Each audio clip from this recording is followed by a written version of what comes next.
A lot of that stems from, John Eldridge in Wild at Heart calls it the wound, right? Something from dad. And achievement was the only way to catch dad's attention growing up. We were sports kids. He was actually my baseball coach.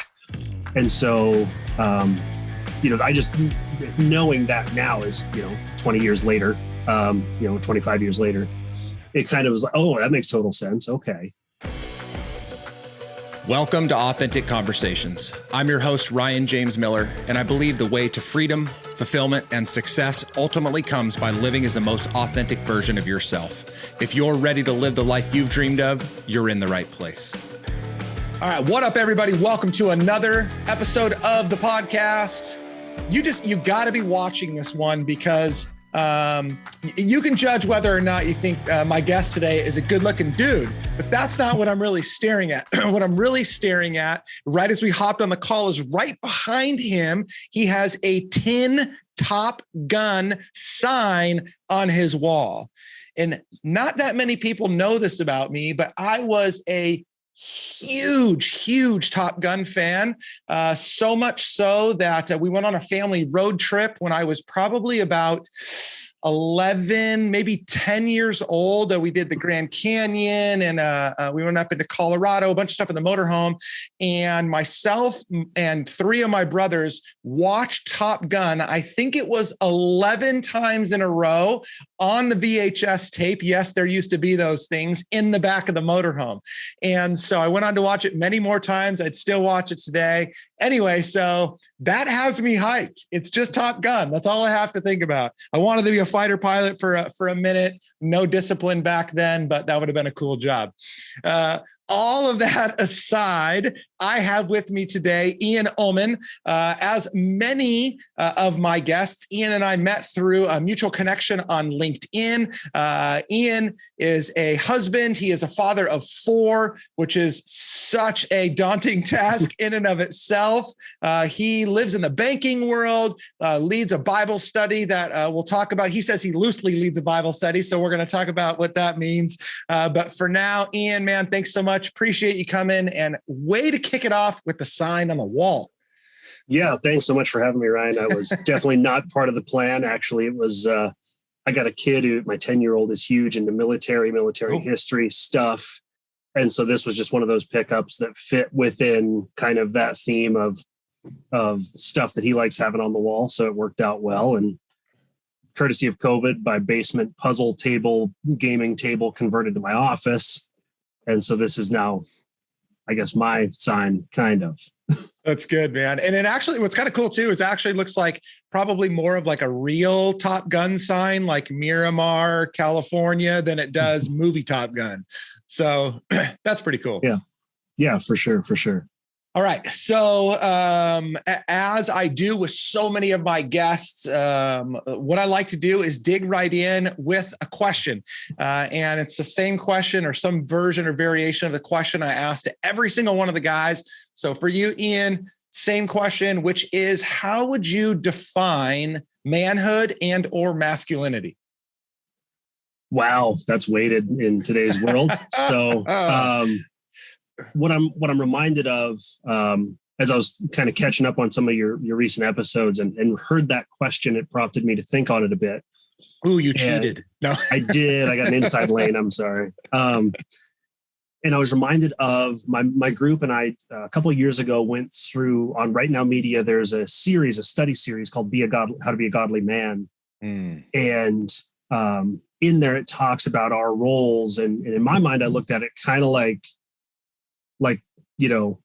God is 3 separate characters, but still one. And so it's kind of like these are different roles or characteristics within manhood. And it was, prophet, priest, provider, protector, and defender. And so really that kind of, generically speaking, a lot of the stuff I think should be doing for our communities, for our homes, for our churches, falls into those various buckets. Okay, that's awesome. I obviously I've heard many of those. I mean, the Bible often talks about, even like the characters of prophet, priest, and king. I love those broken out further. So, is there one of those maybe, or a couple of those that you gravitate more towards than others, whether that's personality or desire or whatever?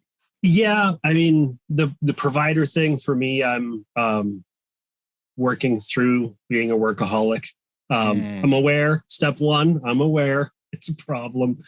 Working in the mortgage industry specifically, from March of 2020 to really May of 2021, I did 85-hour weeks without a week off. And my wife's home full time with our boys, and so I have somewhat of an unhealthy attachment to achievement through my employment. And I'm aware of that, like a lot of, and it fits my skill sets well. I mean, if I had to pick out of those other brackets, I think it'd probably interestingly be priest, which terrifies me. Like I love digging into scriptures. If I get into apologetics, it fires me up. I've actually officiated 2 weddings and 1 funeral for friends of mine. Wow. In the last 2 years. So it seems to work well with me. I don't know if that's, what I mean? It wasn't on my list for sure of things to be doing with my time back in the day, but here we are.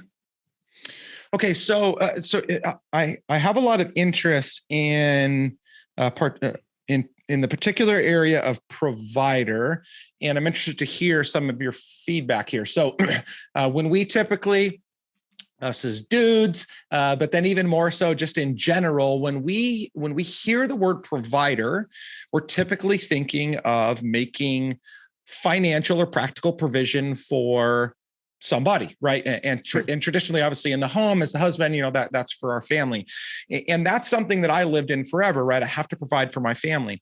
What I noticed over time was I and then so many men that I interact with, I began to distort that because I was using, I have to be a provider as an excuse. And I hate to say this because you just came off of saying all these hours, but I use that as an excuse to be working 12, 14, 16-hour days in the name of providing for my family.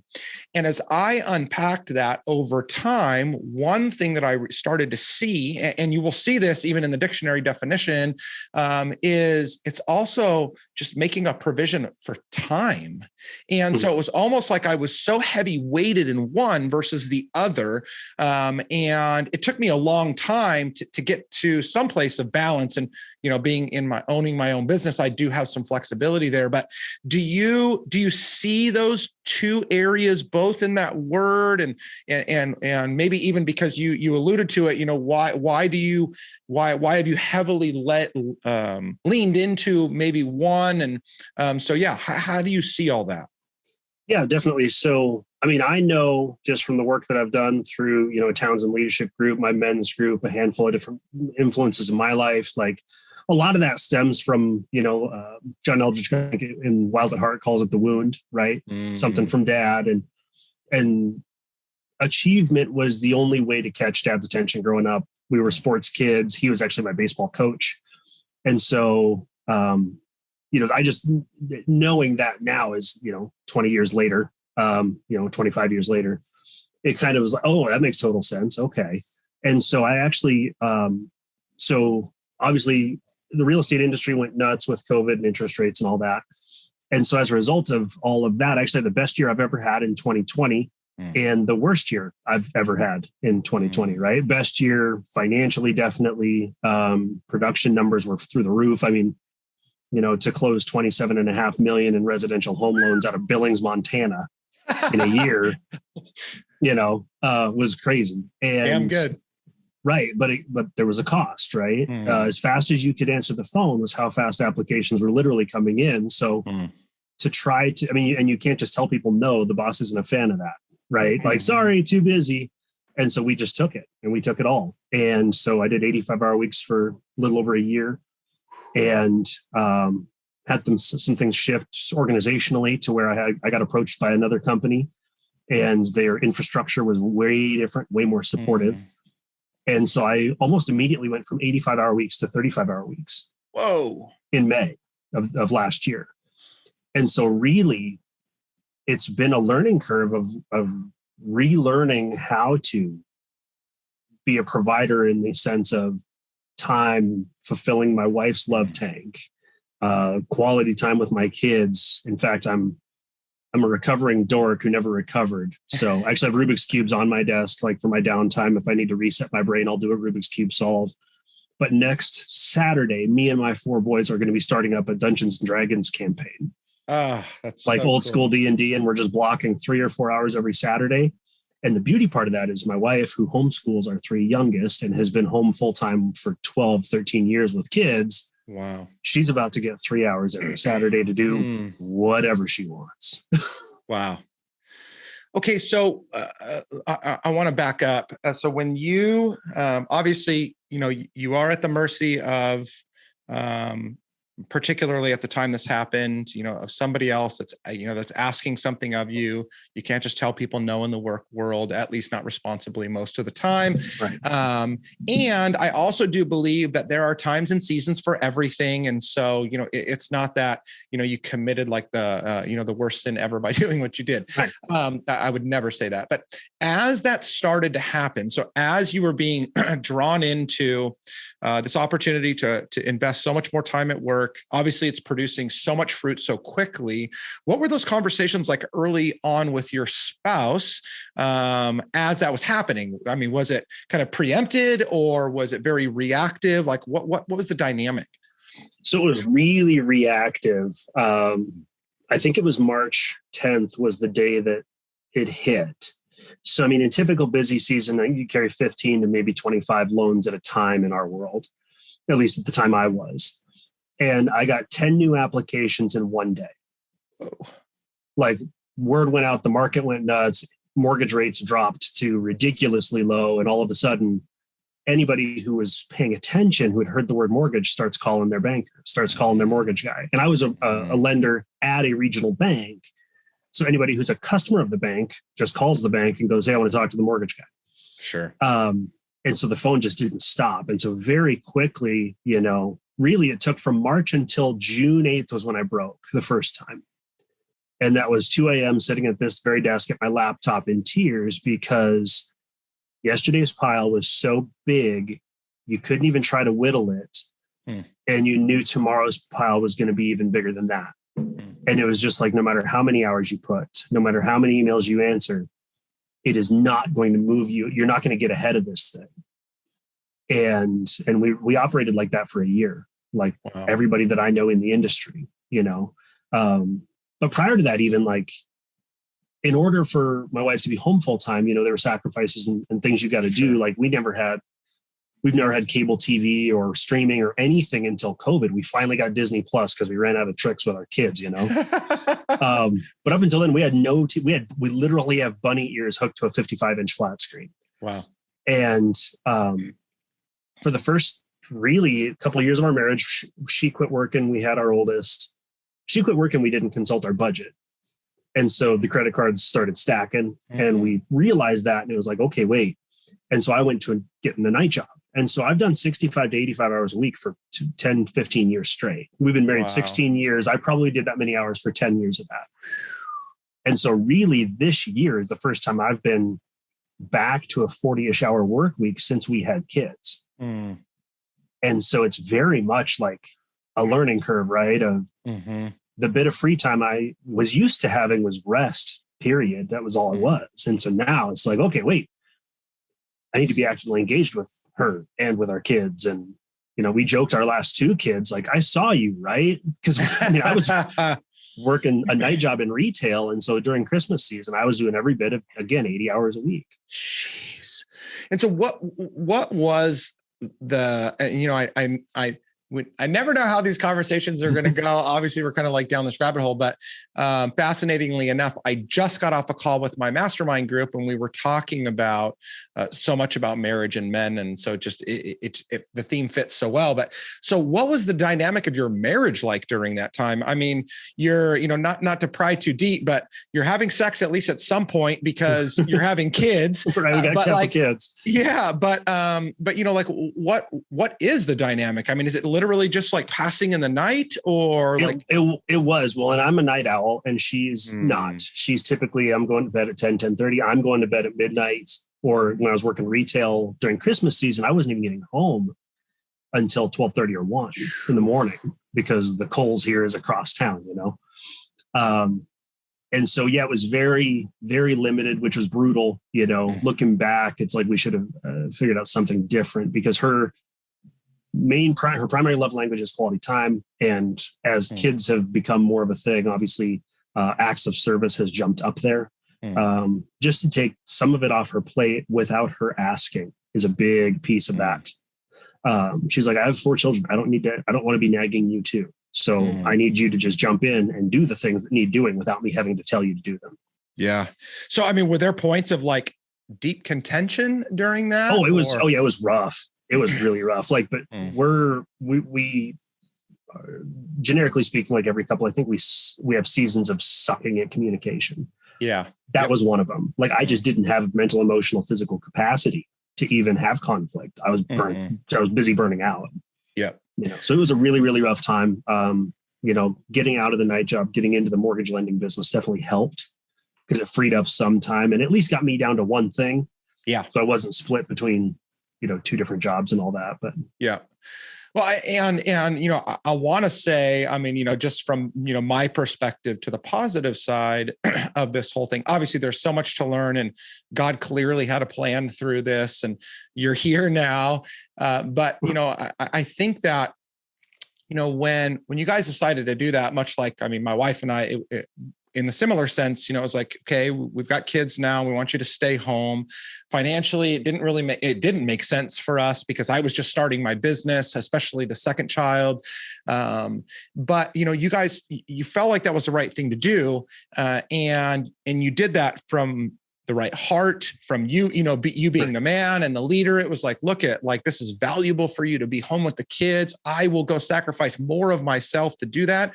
And I don't think that there is a lot out in the world, particularly, I'm not even going to speak to the ladies, but like for us guys to get guidance in these areas, right? Because out in the world, it's just everybody goes to work to and this is a generalization overly, but everybody goes to work to make as much money as we can to meet the needs of ourselves, our family, for our future, whatever. Inside the church generally is you guy, you go to work, you lady, you stay home with the kids and you just live in poverty and figure it all out. And if you have to work 7 jobs, then that's just what you have to do. And so there's just this, just this deep divide. And in the middle, there needs to be so much more wisdom spoken into this area of how we balance and how we make those decisions and when we pull back and when we push in, but it's not really there, right? Right. And like I said, to even have the wherewithal to consult the budget before making that move, like we literally didn't do the math. We had decided, and both of us agreed before we ever had kids that, we don't want to, ship them out to anybody else. We'll screw them up plenty fine ourselves. But we just did it. She was 7 months pregnant, I think, when she actually quit working because she was little interesting perspective in the business world as far as like that magical business degree. My wife graduated with a business degree with honors, could not get a job in an office that paid more than her managing Baskin Robbins and decorating cakes. And so she's like, at the time, I think she's making $14-15 an hour. And the only job offer she's getting is to be a receptionist for $9.50. Granted, this was in 2008 because we're old, but yeah. I'm towing the line of 40 actually in a week or so. So, and my wife is still, and she's still 28. If anybody asks. That's good. Well, I mean, I get it. I mean, one of the decisions one of the reasons we made the decision for my wife to stay home with my oldest daughter, who's now 20, was because it was, and she had a decent job, but it was almost as expensive to put the kid through full-time daycare and pay for that as it was to just do away with the income when we included her driving back and forth to work for gas and, all that stuff. And then, it didn't make sense. And so again, like there just wasn't a lot of guidance and wisdom in those areas as to like, what do we do? And you guys, clearly you talked about it. It came from the heart. It was a desire of both of you to do this, but you had no idea what you were stepping into. No, it's very much like, well, we'll do it. And like you said, just figure it out, But if you think about it, I've been in the banking / finance world now 16 years and the last 6 years in mortgage lending. And I can tell you that when I'm going to steal this phrase from a guy who did an online mortgage training with me, like month 3 in the business. When people financially undress for their mortgage lender, and to be clear, that's what they're doing. When they do a full application, a credit pull, we know more about their actual life than their mother does, and when that happens, what astonished me was we all think everyone else has it figured out, right? Like by default, we're like, man, they're making it. Look at their cars, look at their house, their kids' shoes, look at it all, right? Yeah. Shooting from the hip, I'd say 20% of the credit reports I pull have medical collections on them, 1 in 5. The number of, 400s, 500s, 600s that you see, because again, much like deciding to be a stay-at-home spouse or parent or not, there's no mentorship for finances for the vast majority of Americans. That's right. And so as a result, nobody knows. They're like, oh, you're 18, go get a job and a paycheck and then rent and figure it out. Yep. And they actually don't know the importance of paying every bill every month. They don't understand having a savings account. People who literally, try to buy a home with they have $500 in an account and they want to buy a house. Mm-hmm. But again, there's just no mentorship out there for those kinds of things. So I'm the old guy in my men's group. There's me, a 35-year-old, and then everybody else is under 30.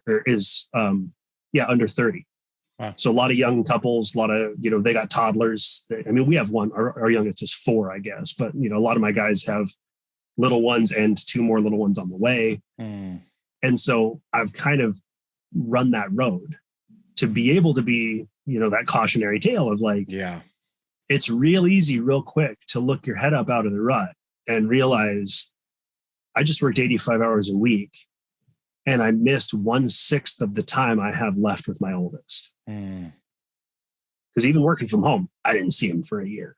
Right. And so to be able to kind of, and, luckily we have the relational collateral within our group. A lot of our guys, we've been running together for 3-4 years now to where we can say, like, we can lovingly slap each other. Be like, hey, bud, you're effing up. Let's not do that. Yeah. Yeah. You bring up such a valuable point. So when we got married, we bought a little bit above our means. My mom helped put the down payment on the house so we could get into this house and we did it because it was around the neighborhood I grew up in. And it wasn't like because it was lavish, it was just above our means. Anyway, so, that just set this precedent. I didn't have my dad in my life during that time. My mom absolutely was doing her best, but my mom worked 2 and 3 jobs just for us to get by from the time I was 6 until I was 18. And so I never really learned how to manage money well. And then on top of all that, because I was the man of the house at 6 years old, and that continued on, I built up, in addition to a lot of accomplishment and achievement and leadership skill and quality, a lot of pride in self, and which was just the end all be all disaster for me. But so even when I started to get into some trouble, I I wouldn't have even told I wasn't telling anybody. Right. And at last ditch effort, the only person that I would ever go to was my mom at the final hour that was like, hey, if I don't get, if I can't find another $10,000, like we're out. And then, I'd get fine. I'd get ahead a year later, be right back in that cycle. And there was a lot of sinful behavior, mixed up into that I was just, trashing money.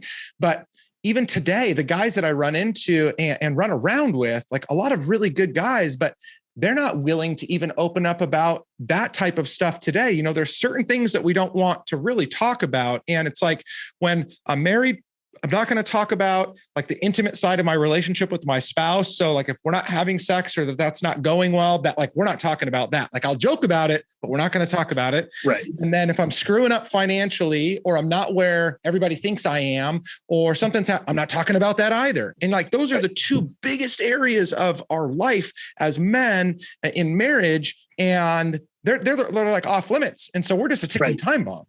Right. Yeah. It's like, let's take the absolute guaranteed, whatever stressors are usually happening in life, especially in marriage.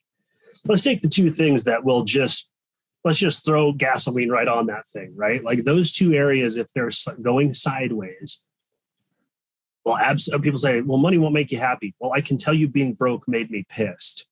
I can assure you of that. Yep. So I would rather try the other side too, just in case, right? Yeah. Well, then I'm sure that a lot of that money won't make you happy. That there's some truth to that in the way that it is abused in culture today. But then also, again, that's a poor narrative that comes out of the church in the sense that like poverty is what makes everybody happy, and so we don't understand the joys and benefits of pursuing financial success and then using that for the good of ourselves, our family, and those around us. Right. For sure. I mean, it's like I heard a guy say one time, there's a whole lot of people willing to sing in the choir, but who's buying the music stands? And I mean, really, if you Pareto principle it, just this weekend, we had our annual review at our church where the council members are on stage sharing our financial updates, what are our plans moving forward, all those things. And I think our church's annual budget was 3.8, let's call it 4 million a year for round numbers. Statistically speaking, 20% of that money comes from 80% of the people who give, and 80% of that money, 3.2 million, comes from 20%. If you Pareto principle it, which the 80-20 rule works for like literal everything all the time. It's really ridiculous. Yeah. And so when you look at that, it's like, okay, if we're going to go make a dent beyond ourselves here, the reality of the world we live in is there are some financial things tied to that. Like there's other ways to serve. Don't get me wrong. It doesn't cost anything for a handful of us to come together. Somebody owns a rake or a shovel and we can go serve a community and a neighborhood. And that's fine. That's awesome. But when it comes to, other things to fulfill needs, like I'm spoiled that I accidentally found an awesome church. And so I don't know if you've ever been to Billings, Montana or seen Billings, Montana, but it's actually bifurcated by topography. There's a cliff face that runs along the north side of Billings. And above that is the Heights. And there's only two roads in. There's one on this end of town, one on that end of town. And so there's about 30,000 people in the Heights, 80 to 100,000 people on the south and west end and all that. And so the Heights was trying to pass bond issues for community focused, like a community center, a pool, something for families. And it would never pass because the west end isn't going to vote for something in the Heights where they never go. And so our pastor was like, well, God's really annoying me on this. So I think we're supposed to build a water park. And so outside of our usual stuff, our church raised like $2-3 million, built a water park and gave it to our city. Whoa. Like that costs money, period. Right. Like, and it creates really cool opportunities for people who have no clue about the kingdom to be like, hold on, a church did what? Because they're used to bake sales. They're used to bazaars. They love buying the lefse. And that's fine. Their kids love the cakewalk. But just, it creates opportunities. It's all it does, It creates choice, It's like, well, do you want to have a car payment or no car payment? Well, that finances answer that choice or can help. Yeah. But again, a lot of people like to forget the love of part, right? Money's root of all evil. No, it's the love of it, and the wild thing is, even like having the best years I've ever had, making more money than I've ever made the last few years, I don't I literally could tell you how much is in an account right now. I know we have enough. Like we can go shopping and we're good, which is a weird feeling still. Yeah. Because that's pretty new for us. Yep. Yeah, no, I mean, I think that level of freedom, which I think that, it comes obviously with the opportunity to earn and gain some, some sense of wealth, but also too, back to, I hope that people heard you say, like, we've had bunny ears on our 55-inch TV up until COVID because we just ran out of things to let the kids watch, right? They needed to see. And so I think that what's really interesting is when we, I'm a deep believer in the easiest thing to focus on if we want to gain more financial freedom is definitely to earn more money. I definitely think that it's far easier to do that than it is just to manage a bunch of budgetary items. But I believe that there's so much wisdom in sacrifice and having some good awareness of what truly is important to me, what's not important to me, because there's nothing wrong with, a $150 a month TV bill between all kinds of streaming services, if that's part of what's important to you and, it's good for you and your family or whatever. Whereas you guys said, like, look at, this isn't for us. Like, while we're, struggling or we're managing like kind of this tight budget, this just isn't that important to us. And so I think those are things that people need to hear is, it can be both and it doesn't not need to be either or. Right. Well, and I think it's a mixed bag. On finances, I'm very much the same as the way I look at the gym. And to be fair, I hate the gym. I'm not a gym guy. I don't want to lift metal repeatedly. The only time I've ever come close to succeeding in a gym is when I would get on a treadmill on a Saturday or a Sunday, if there was decent football on, and all of a sudden I would accidentally run a marathon because I would just be watching football for 3-4 hours.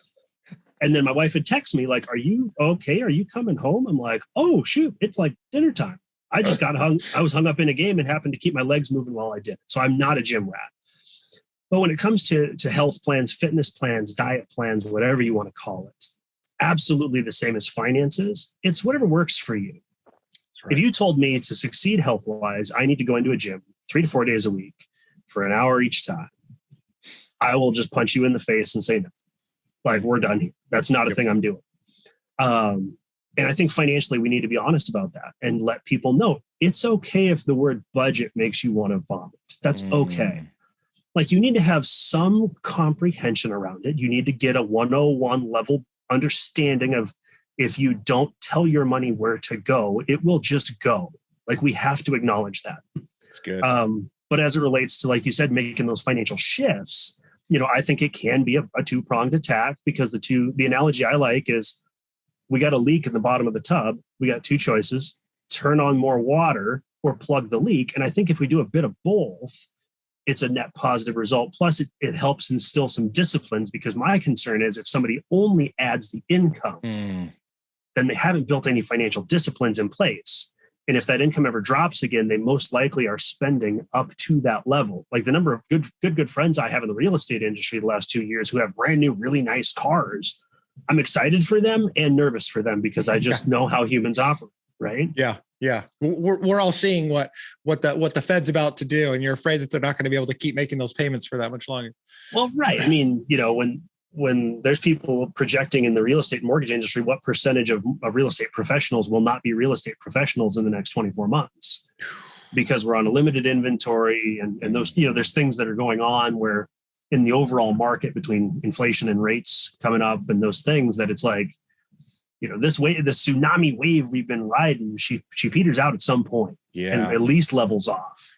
Yep. No, so true. Yeah. On kind of the topic of balance and stuff. So I obviously very familiar with Ramsey, and I love when you have no discipline at all, stepping into a program like Financial Peace University. And I think when you can at least be taught the extreme of strict budgetary requirement and clearly thought out planning, I think it's super important. But you're right, it's not for everybody. Just like I personally could never like cut all the carbs or all the sugar or all the alcohol out of my diet, right? It's not going to happen. And so I finally came across a guy, Ramit Sethi, and he wrote a book called I Will Teach You to Be Rich. And it was just a friend that was like, hey, I think you like what this guy has to say. And I don't like everything he says, but I love that this guy, as I'm reading his book on finance, and he's a really smart guy in the finance world. He was saying like, if you want to buy Starbucks coffee, buy Starbucks coffee. If you want to have a car payment, have a car payment. He goes, you just have to figure out how to make sure that fits into the money that you're bringing in and the commitments that you have going out. And it was so stupid and simple. And yet it's just something, again, that few people don't talk about, right? It's the extreme, is where people are typically crying or screaming, the loudest is like, you must have a budget, and every dollar you must know where, every penny you must know where it goes. And it's like, we can't live like, not everybody can live like that. Right. And some need to. I mean, I think it's a difference, right, between because most people's finances and credit on the bad side, in my mind, like I'm big on analogies, obviously, is like, are we talking stage 1 cancer, stage 4 cancer? Right. So it's like your Joe Schmuck who just doesn't really understand finances and has a bit of credit card debt and a car payment and can't quite figure it out. Probably doesn't need to go full on legalistic top to bottom checklist, right? Now, if you've lost a car to repo, if you've lost a house to repo, if you're on the brink of those kinds of things, we are absolutely in crisis mode. And yeah, you got to batten down the hatches hard, right? But it's an awareness. But again, 90% plus, if I make up a number, aren't going to bring that up to their friends or family unless they have a very trusted, sphere, inner circle of sorts, and that's one of the reasons that I intentionally joined a men's group and not a couples Bible study group. All of us are couples, but it's a men's group specifically for that reason. So we can take the armor off and 100% be transparent about the real things we're all dealing with and not have fear of retribution or judgment from so-and-so's spouse, right? Because if I'm struggling with a sin issue as it relates to lust, for example, I'm not about to bring that up in group when my buddy's wife is sitting there or my wife is sitting there, right? And so that's why I very intentionally, ended up joining up with a men's group was for that kind of a setting.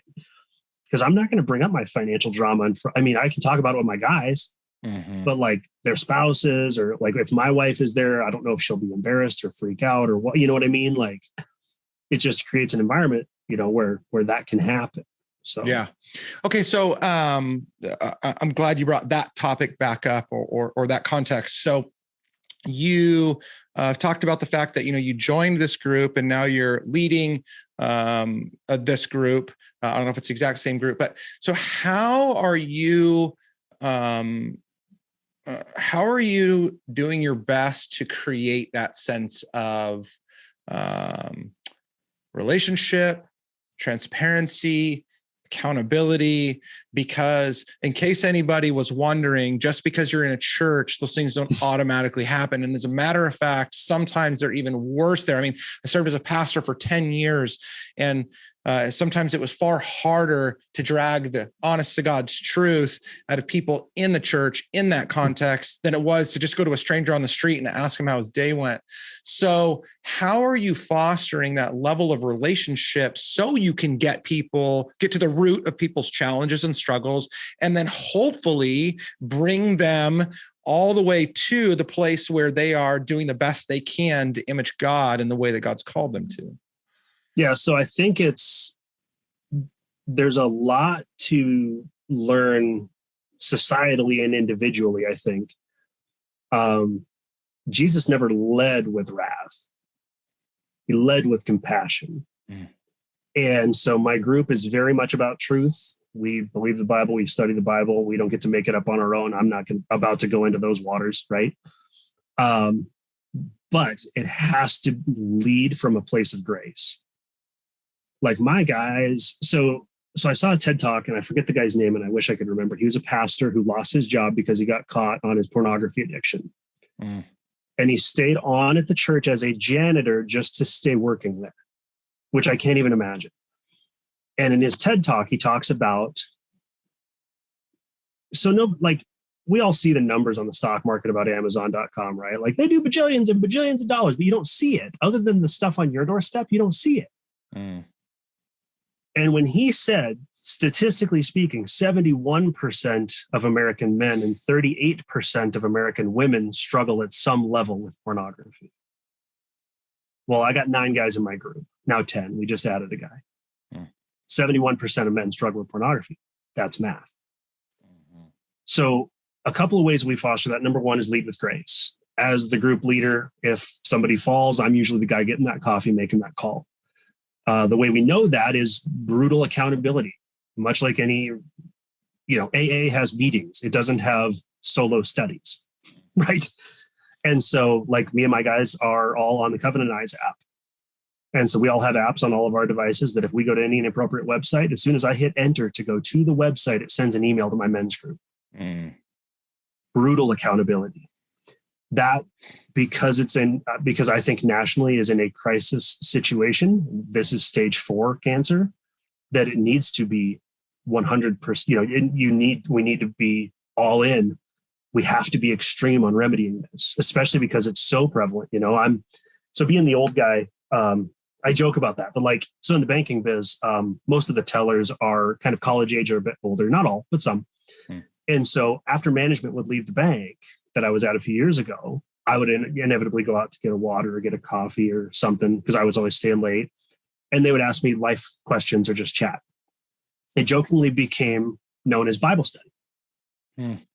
Because the priest thing, I can't help it. I integrate principles from scripture into just everyday life with people. And I don't do it in a way that's like, oh, and you're going to burn in hell if you don't believe me. I just do it in a functional, normal way. Right. Yep. And so anyway, I brought up Covenant Eyes with this group one time because they were joking about something with porn. And I was like, oh yeah, no, that's out for me. They were like, what do you mean? What do you mean it's out for you? I said, no, I have an app on my phone that I have accountability partners that's just a thing we're holding each other accountable to not doing because it's not honoring to them. It's not honoring to our spouses. And there's this God guy that I say I follow and I'm really trying to act like it. And they could not fathom, these 20, 21, 22-year-olds could not fathom a world where that app would even exist. It's so common in their world. They're like, well, I watch it with my girlfriend. I'm like, my brain can't even compute that. Yeah. You know what I mean? And so it's so prevalent. So the biggest thing, and again, I'm on the app too, right? We're all in this together. So we lead with grace. We definitely back it with truth, but we lead with grace. And my guys, when any of us slip and fall on anything, not just that, anything, hey, how's your giving been going? Well, it's sucking buttermilk. Well, your generosity sucks. That's why you're having this is God's math. I'm sorry. They're beating themselves up enough. They don't need me judging them. And I ain't about to. I don't want that seat. I don't want that job. It freaks me out enough having officiated 2 weddings and doing a funeral and leading a guy's group. And it's very peer-to-peer. I'm not leading. It's sure. But still, the Bible's pretty clear about the stringency and the review, so to speak, of the teachers of the word. And so it's man, if we're effing this up, right? So it freaks me out, right? I try to take it very seriously, very intentionally, with fun. Obviously, it's a group of guys, right? Yeah, we still have fun. But yeah, I mean, I think the biggest thing is the expectation and the standard is transparency, confidentiality. If you break confidentiality, you're probably out of the group. We have pretty much a 0 tolerance policy on that.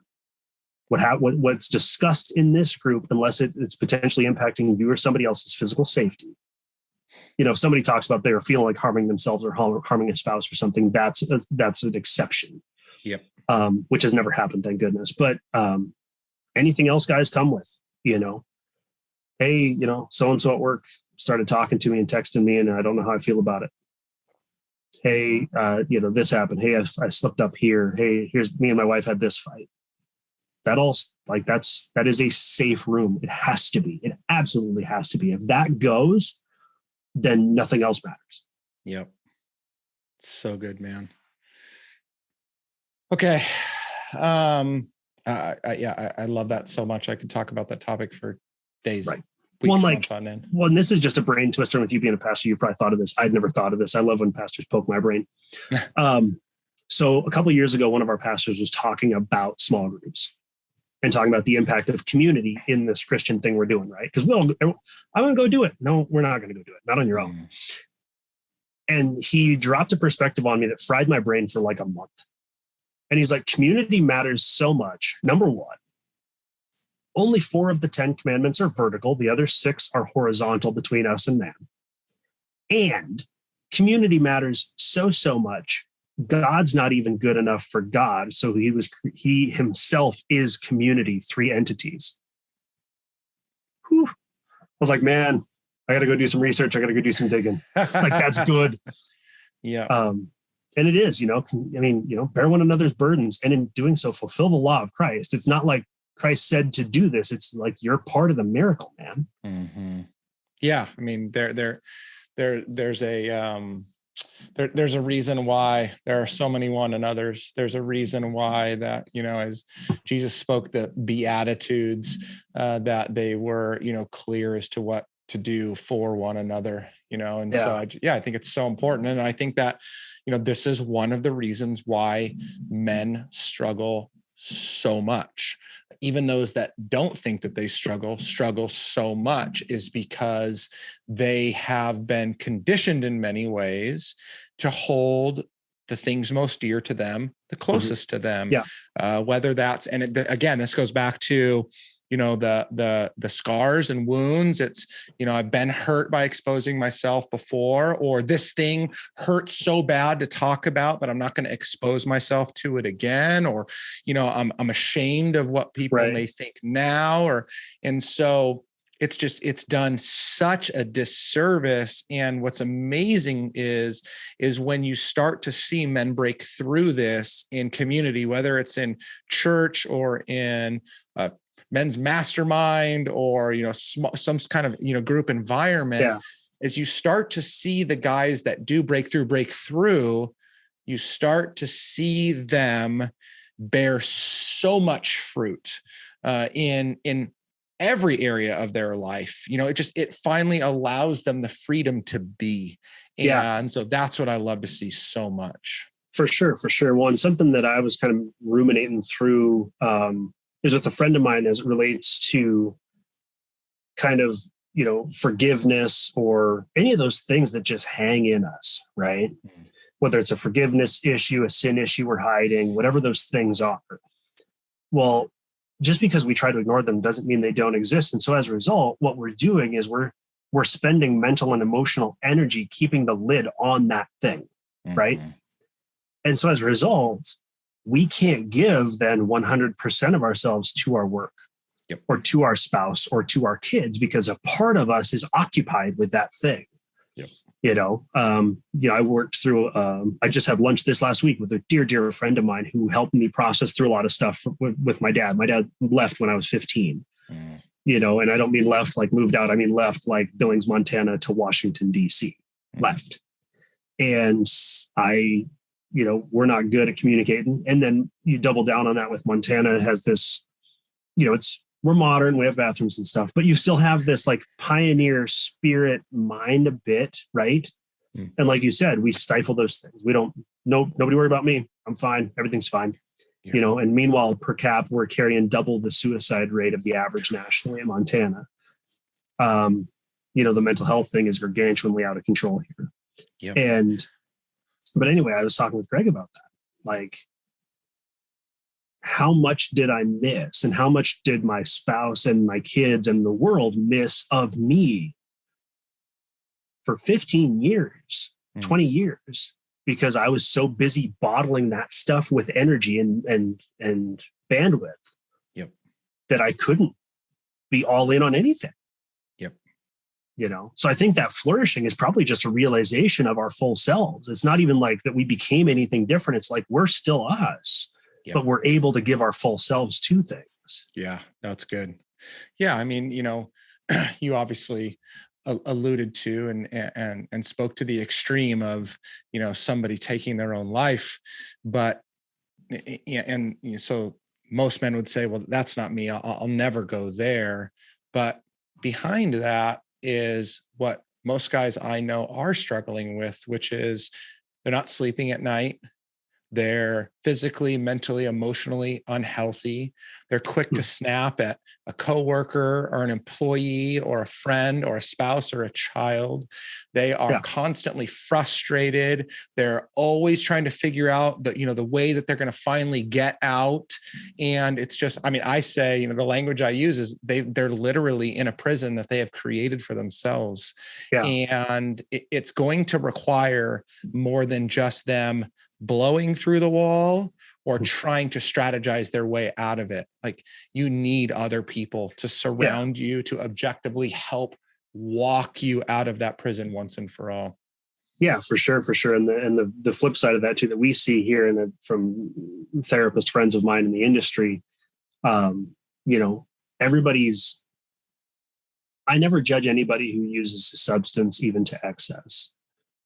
They're numbing a pain, and that's the only way they can figure out how. Mm-hmm.